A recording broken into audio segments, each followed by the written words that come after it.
going live at 11:25, is that right? No, we're going live now. We're late already. Liz, you're an hour ahead. You're an hour behind. Oh, okay. Okay, I'm clicking unlock.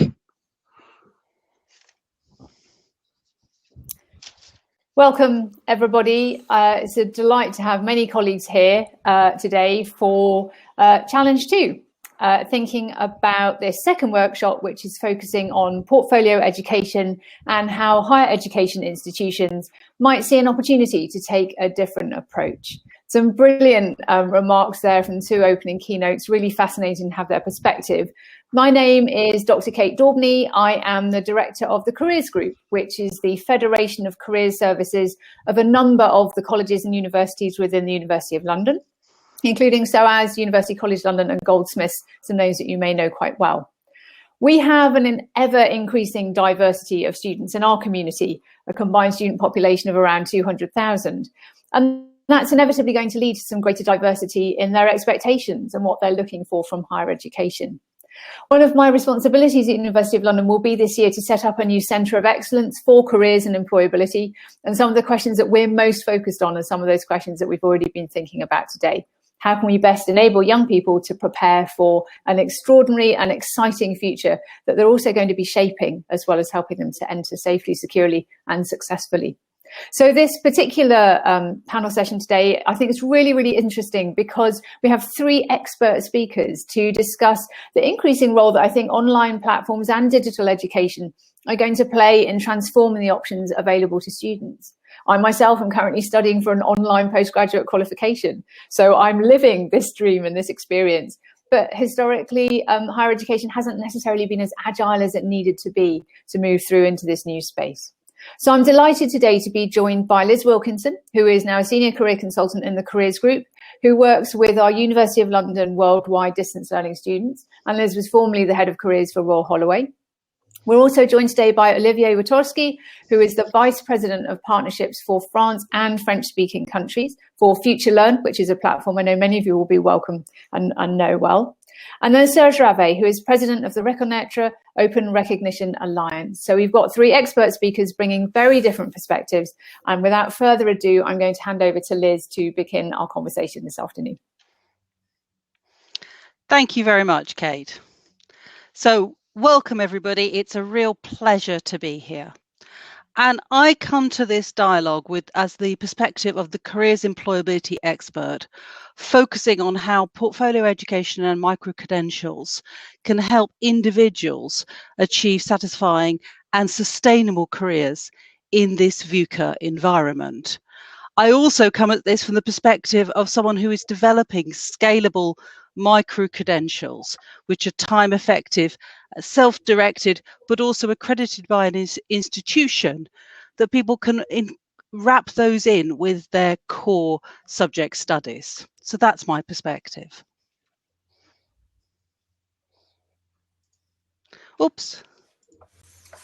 So what we've seen in past decades is a real shift in what is required for individuals to navigate sustainable and satisfying careers. Back in 1978, Johnston articulated that it wasn't enough to have core deep expertise in a subject, but that to have a successful career, we needed to be T-shaped, that we needed to have not only that core expertise, but also the broader skills. And what we've all seen in the past decade is that T-shaped skills are not enough. So we've seen the shift in employability provision from that broadening of your core degree expertise to actually encouraging people to be more flexible and multifaceted. The key question is that we have stopped just comparing ourselves with other human beings, but that we are actually comparing and worrying about how do we differentiate ourselves from robots and artificial intelligence? How do we make sure that we're not in a job that's going to be automated? And how do we add value to robots? It's an existential question, and I think micro-credentials provide some of the answer. So One way of looking at individuals is in their career stages. The focus of this dialogue is about youth. And in fact, the definition of youth is itself also changing. Drawing on the work of Grattan and Scott in 2016 and their work on the 100-year life, youth as life duration extends, youth extends. So I'm taking here as a definition of youth, 18 to 30. A 12-year period when much can change in terms of career circumstances, career attitudes, and also career stages. One useful framework to look at individual career learners is that of career stages and saying, are people defining themselves as career starters, career developers, and career changers? And we see all those three stages in the 18 to 13 cohort. The VUCA environment is accelerating career progression. It's also accelerating career pivoting and change, both, sort changes and changes in relation to setbacks. But what all those career stages have in common is they are all very short of time, and they all have a need for continual career agility.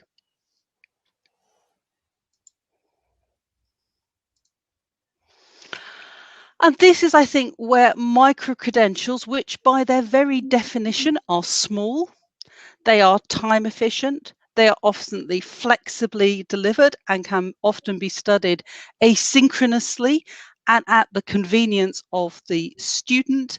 They are bite-sized chunks. I know Olivier is going to say more of that, so I won't transgress on his territory.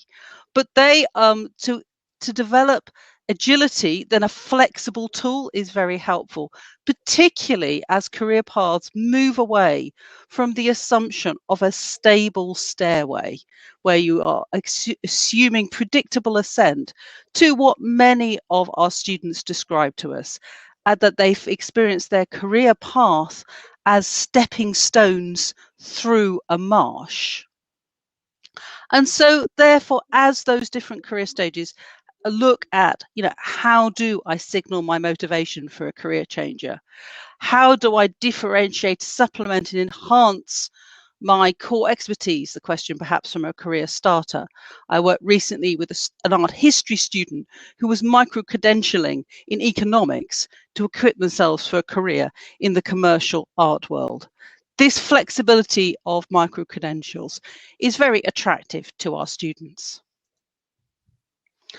And also we can deliver career management skills and direct career learning through micro-credentials. This is something that we have pioneered at the University of London. This is our recently launched career planning micro-module. And you can see here the messaging from employers about self-management and self-leadership, but also the response from the student that this structured micro program takes about 20 hours. But also the credentialing, that approach helps soothe what they call their existential dreads. And there's a lot of existential dread as people look at a very uncertain VUCA world. So whoever we are, individuals or institutions, we need to mutate for the new environment that we are going to need to continually reinvent. It's never been easier to access online learning in bite-sized chunks wherever you are. And students will continue to equip themselves through micro-credentials. But if we work with them and use the rigor and credibility of our higher educational institutions and these modern methodologies, then we work with them to co-create and equip them with powerful tools that help them mutate and continue to mutate lifelong for this new VUCA environment. Thank you very much. Thank you, Liz. That was a great start. And now I think we're going to move on to Olivier. Thank you. Just move. So hi, everyone. I'm very excited to be here and to be sharing some of our observations on the rise of micro-credentials. So I just wanted to give a quick reminder of what we mean by micro-credentials. There are, of course, multiple definitions, and I think there is definitely a need for clarification and standardization. But in a nutshell, these are micro-qualifications that basically demonstrate skills, knowledge, and or experience in a given subject, and they provide academic and credit or professional recognition. So we are currently facing a changing job market and a changing higher education landscape, and they are both actually leading to the rise of micro-credentials. The World Economic Forum expects that in 2025, 85 million jobs are going to be disrupted, and 97 million jobs are going to emerge due to technology advances. So we are talking automation, we are talking AI, we are talking embedded analytics into business processes, we are talking about remote work as well. And so generally, there will be a change in the labor division between humans and machines that is disturbing the market. The COVID-19 sanitary situation has basically accelerated the skills gap and the need for more education. According to the International Labour Organization, 114 million people have lost their job. And so a lot of those people will need more education. They will need to get back to the workforce. They will need it quickly. They will need it at low cost and on subjects, of course, that are relevant to the job market. But lifelong learning is key, as Liz just said, and it will be key. The foundation of Young Australians, for example, they project that young people today, when they are 15 years old, they will probably have 17 jobs over 5 different careers during their lifetime. This is a very, very different market from what we had previously. And so, of course, the higher education sector is evolving to cater to this new state of affairs. On the other side, when we talk about students, for example, there was a Pearson survey that was done in 2019, and they revealed that there was a declining confidence in the relevance of traditional degrees for the job market. Many students are adopting a do-it-yourself type of approach. I mean, if we think about it, certain employers like Google, for example, don't require a degree for positions that they have. And they're even creating their own certificates. So it's completely disrupting the sort of traditional degree pathways. If we look at many countries across the world, abandon rates are very, very high. And so that leaves students without any credits or any type of reward to their financial and time investments. And even when actually education is free, for example, the cost of life is quite significant for many students. So I think we need to find a way to reward them for the time they spend. And lastly, many around the world feel that education somehow isn't working for them. It's out of reach. And it's failing their generation. They feel that it's not preparing them to work. It's very costly. And actually, there is an increasing perception that you can do okay without a degree. So how do micro-credentials respond to the changing patterns? The first thing is that they are accessible. Like Lee said, they can be taken online. So they are accessible from home or from different places across the world. Like I said, they are global. Micro-credentials can be taken from any country all over the world, whether you're in Mumbai or Melbourne, for example. They are very fast. You can actually obtain a professional or an academic credit in a matter of weeks or months. And that's going to help a lot employability. And that's going to bring agility to the job market. And lastly, they are specialized. They are going to help training people in specific skills that are actually needed for the job market. So what are the opportunities for the higher education system? I think in short, for me, this must be the greatest opportunity ever facing the higher education sector to rethink their audiences, domestic, international, young students, employed students, lifelong learners, and to actually offer a range of formats, length, prices that will basically respond to all those needs. They will need to rethink the learning journeys and enable to stack credentials and work towards a degree, but not leaving people without any credentials if they can't do 3 years or 4 years or 5 years. they'll need to rethink their relationship with government and employers and their role as the hub of the knowledge economy, and how do they connect with those stakeholders. And they can actually become truly global. I think countries such as France and the UK have actually so much to offer on a global scale. And that's the opportunity to become truly global outside of their traditional degree. So of course, the micro-credential market is still not mature. It's quite an emerging market. But I think there is a lot of opportunity for the future for many higher education institutions. So thank you very much for listening to me. Thank you. Thank you very much, Olivier. That was fascinating. And now on to Serge. Yes, so let's move to... Yes, so thank you very much for inviting me to have a chance to explain the wonderful world of open recognition. I've been working in the field of learning technologies for over 20 years now, many international projects, and one of my most recent work is about recognition. So a few words about what I'm going to speak about is open badges, because open badges are linked to micro-credentials, and I would like to explain in what relationship. Also, the difference between recognition and certification. And I would like to express the idea of we need to redefine what is a learning and recognition pathways, because they go together. Learning doesn't go without any form of recognition, and the way we recognize has an impact on the way we learn. So why open badges? Open badges were designed because over 90% of our learning is not visible. And so that was why open badges were created, to make all learning visible.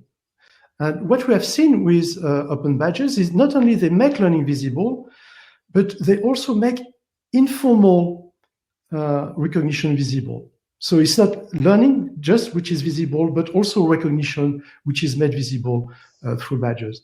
And that is a very important point to take into consideration.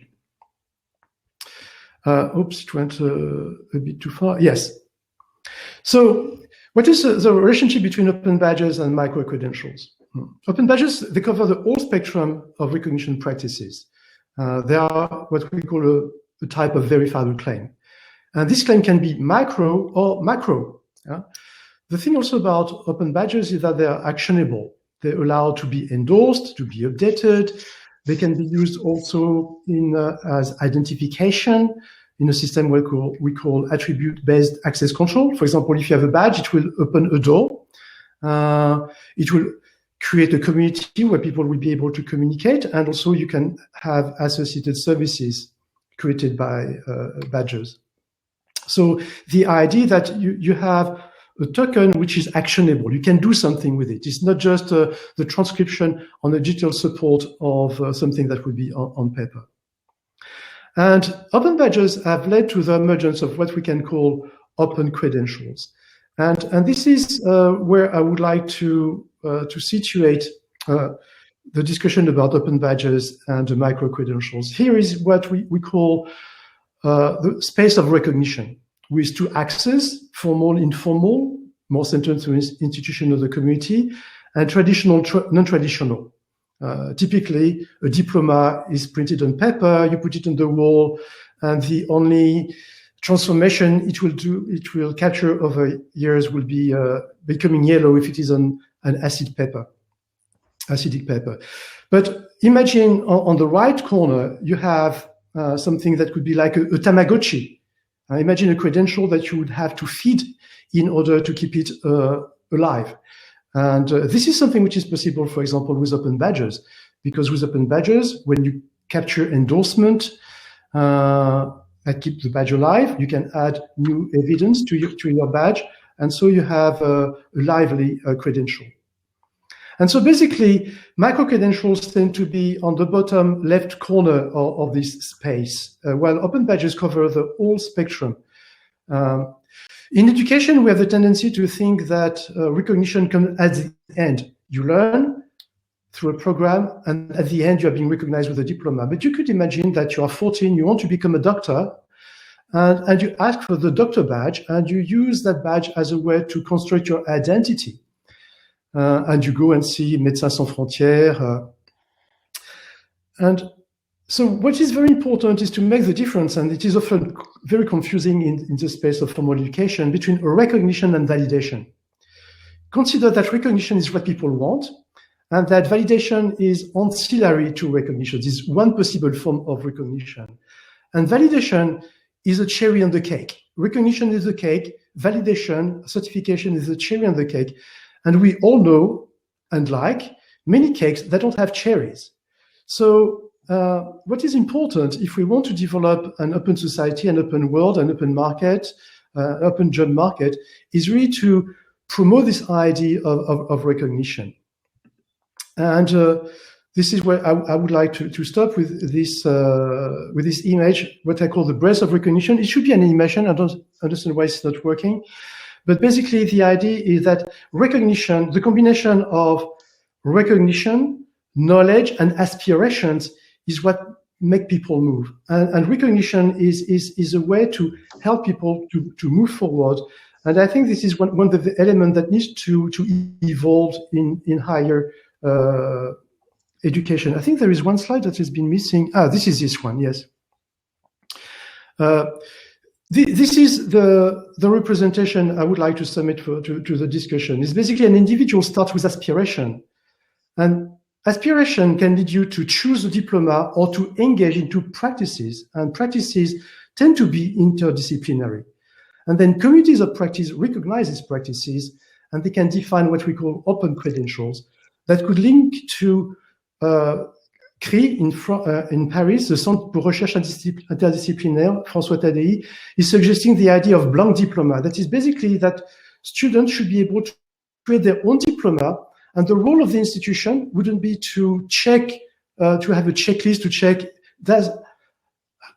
what you have done checks all the boxes of the existing diploma, but basically check that the diploma that you have created based on the credentials you have collected through your practices is at level 5, 6, 7, or 8 of the European qualification framework. So what is interesting in that process is the institution recognizes and validates a diploma that has been created by the student. At the same time, the institution learns. Because of course, the curriculum that was developed 5 or 10 years ago is probably obsolete. And in this process of recognition, it is an opportunity for the institution to learn through the validation process of blank diplomas. So this is the future we imagine at Reconnaître-Open Recognition Alliance.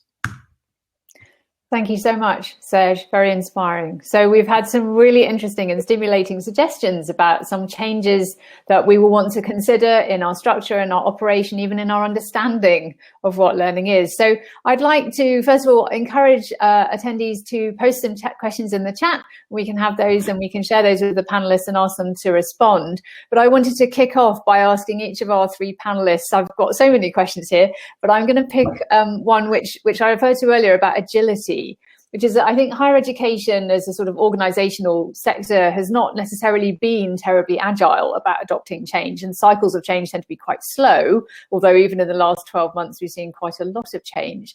So I wonder what each of the panelists think might be one key change that universities might need to make either to their structures or to the way that they operate that would enable them to become more receptive to the kinds of portfolio reconstruction that we've been hearing about so far this morning. So what one change would enable institutions to become more receptive to portfolio reconstruction? And I'll go back through the panel in order. Liz, and then Olivier, then Serge. Liz.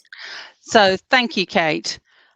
So I think my response would be that what we are seeing with career learners is that they are going outside of their higher education institutions in order to supplement their core expertise. So I think that I would encourage higher educations to create more micro-credential options internally. Given a choice, student will often prefer to have a coherency and the reassurance that their micro-credentials are endorsed by their home institution. But if you do not provide them, they will acquire them from elsewhere. So I think that perhaps a more agile subunit in higher education that can experiment more with micro-credentials, build them fast, pilot them, adapt them, parallel to the most slower processes for core degree provision. Thank you, Liz. Olivier.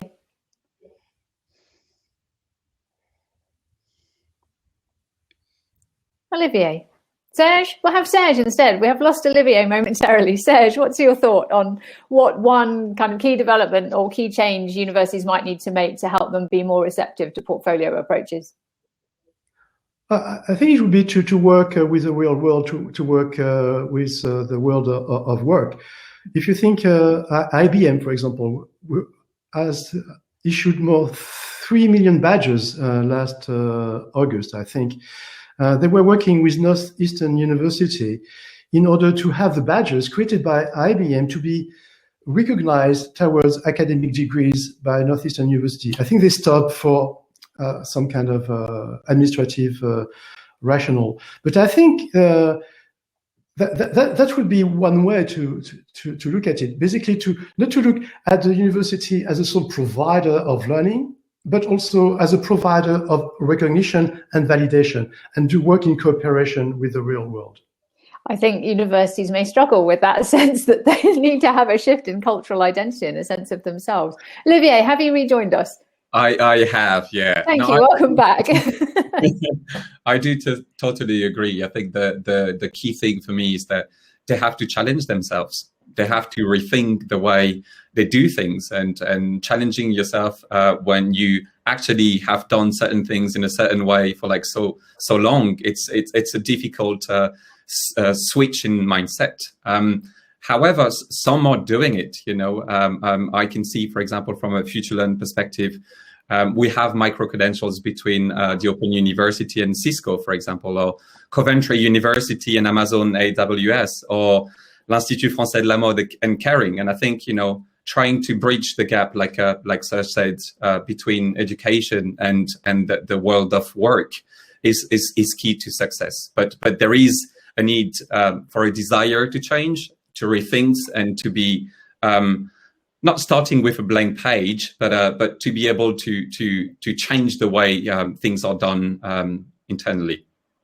There might be an irony there, I think, in that we expect students to become very agile and change their approaches to things, while perhaps sometimes the institutions that they learn in are not practicing some of those behaviours.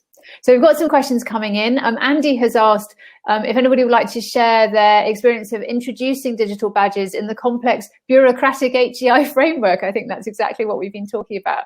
If any of the panelists would like to share perhaps a problem that they faced and how they've overcome perhaps some of those bureaucratic challenges. Serge, Olivier, perhaps? I would say that today open badges are used in higher education more like an add-on and a very traditional way of building recognition. So what would be a real change would be to use this option to help students to create their own diploma. So the only solution you can create interdisciplinary diploma is by giving control to the students. It would be very difficult for university to create interdisciplinary diploma. It happens here and there, but study the way universities are structured in France through CNRS is through disciplines. It's through disciplines that you get a career, not through interdisciplinary practice. So yes, it is an opportunity, but it needs to change the approach, that we don't just recognize a diploma that has been achieved at the end of a curriculum, a predefined curriculum, but to adopt an approach of an open curriculum and let the students build their curriculum. And of course, not let them do it alone and support them. Yes, start with the idea that every qualification should have some kind of interdisciplinary flavor. Okay, lovely, thank you. Olivier, Liz, would either of you like to come in on that? Yeah, I think I agree with Serge. I think it's going to be a more a la carte education where students can stack micro-credentials towards a degree. And of course, students will have more ownership over their own education, and we'll see more bridges between disciplines. I mean, already some of the higher education institutions are creating those those bridges already within programs, for example. But like you said, you know, I don't think degrees are just going to be a collection of credits and stackable micro-credentials. It will only happen when there is validation by an institution.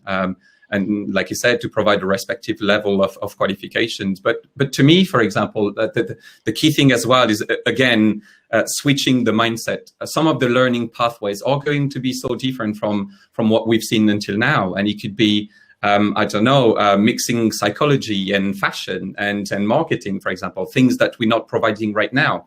And so that's very important as well to be understanding those new pathways and how we can kind of enlarge those cross-disciplinary approaches.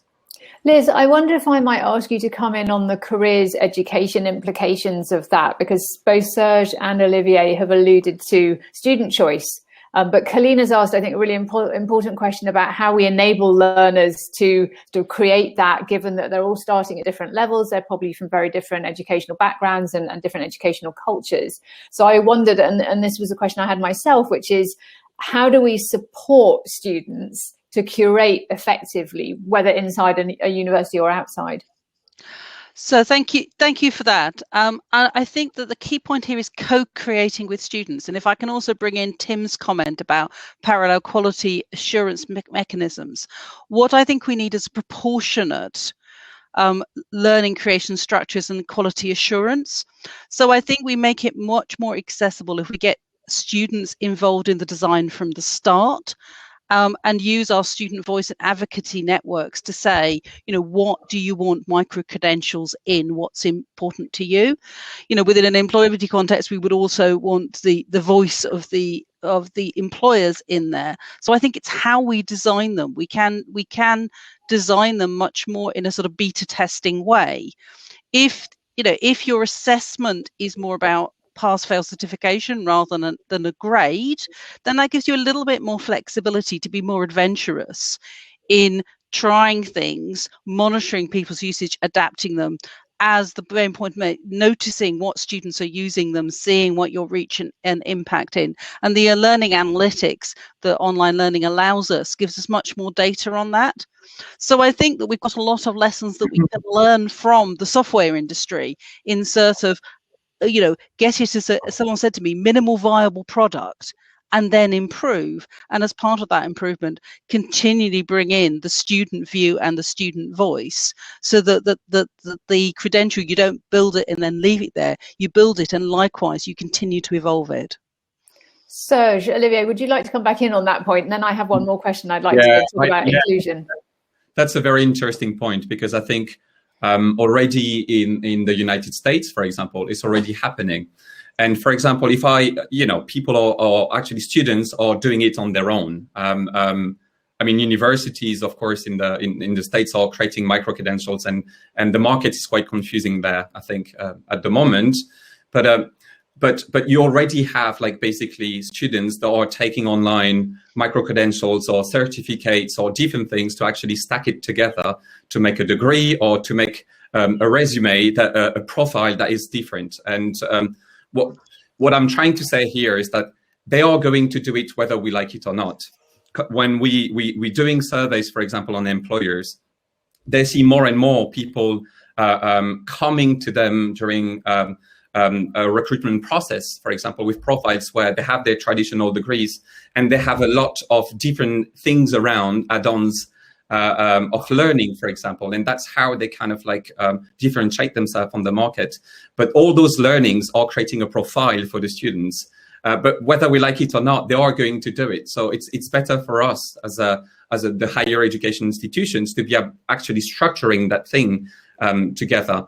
But employers are starting to recognize more and more when they say, you know, I have two different profiles that are equally qualified, for example, that online learning or those kind of add-ons are going to make the difference for us.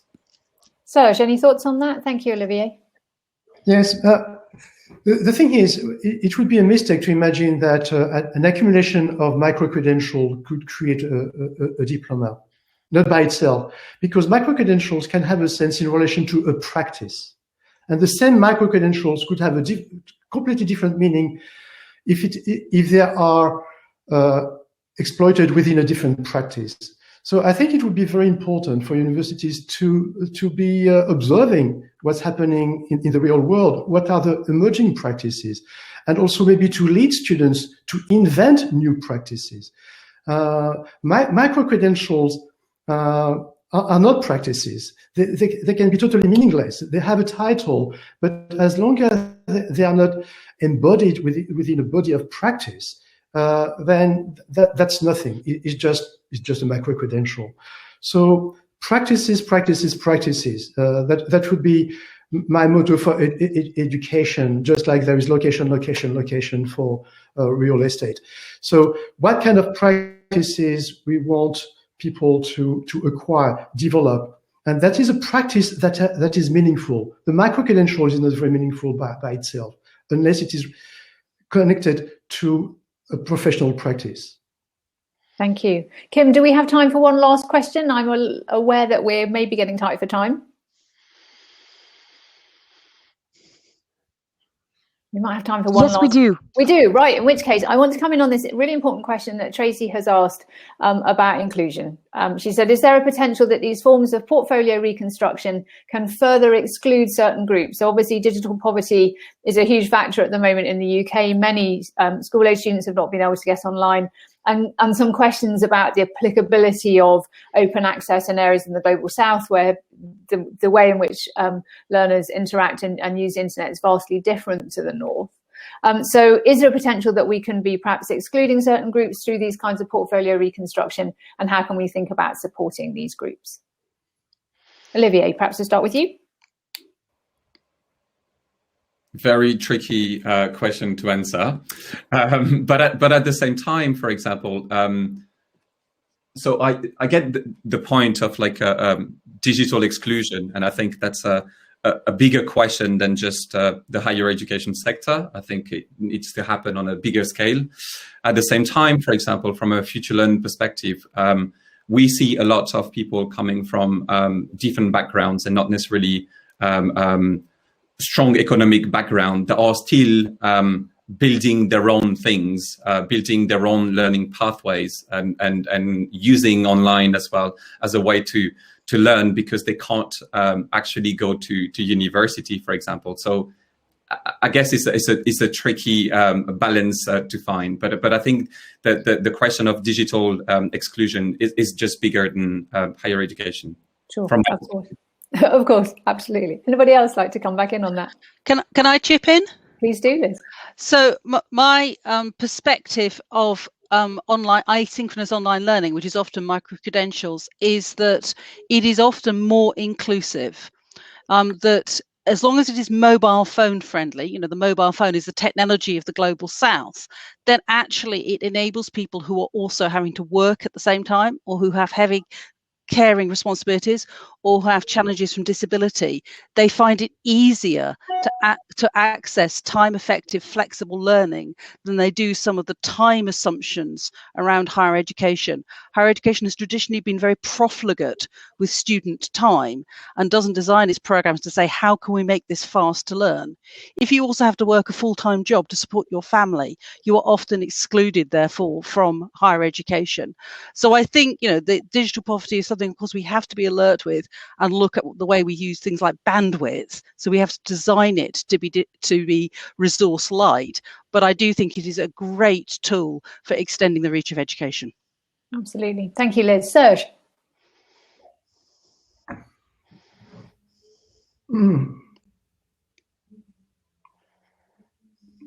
I don't have an answer to that question. I think technology can be an enabler and a disabler.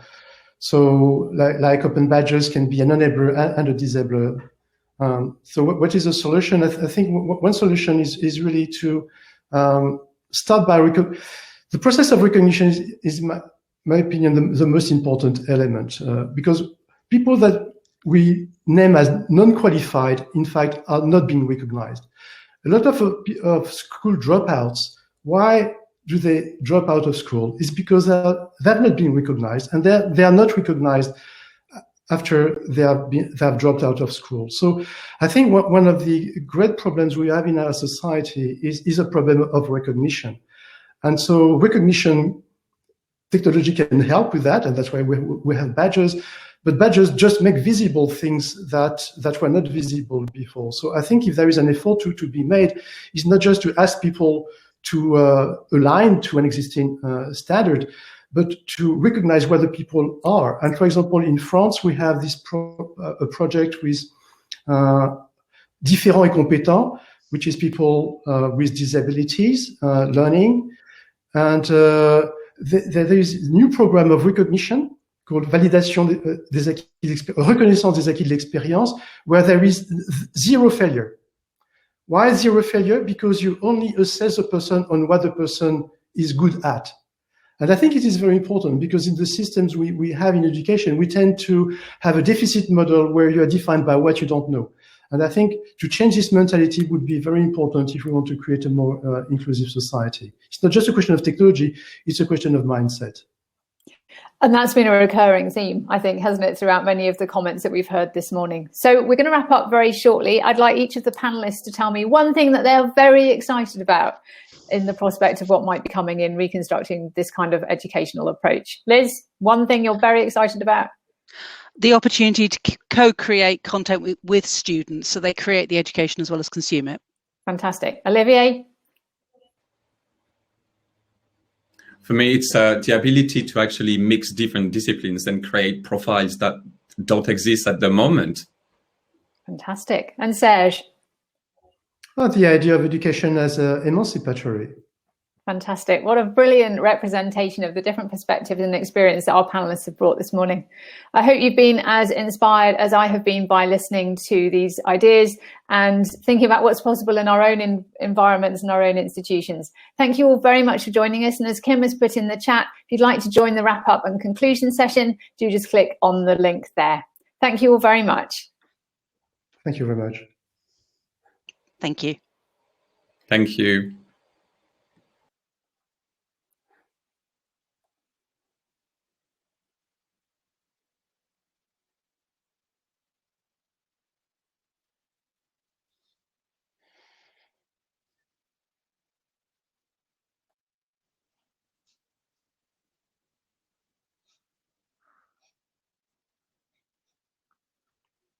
All right, is everyone okay with joining the wrap-up session? The link I put was for attendees. Give me a holler if you don't have the presenter link.